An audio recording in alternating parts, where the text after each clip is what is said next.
Controller drift can be frustrating when playing Overwatch 2, but there are quick fixes you can try to enhance your gaming experience. Follow these steps to address the issue effectively. Step 1. Check controller settings. Navigate to the settings menu in Overwatch 2 and look for controller options. Ensure that your sensitivity settings are adjusted to your preference and that any dead zone settings are configured correctly to minimize drift.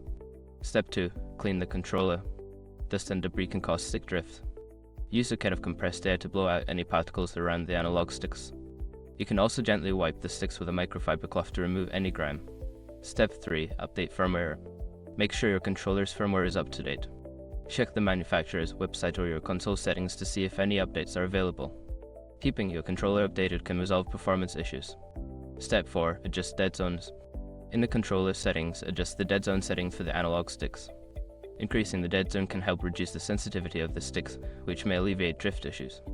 Step 5. Test with another controller. If the problem persists, try using a different controller to see if the issue is with your current one. If the new controller works without drift, consider repairing or replacing the original controller. By following these steps, you should be able to enhance your gaming experience in Overwatch 2 and reduce controller drift effectively. Happy gaming!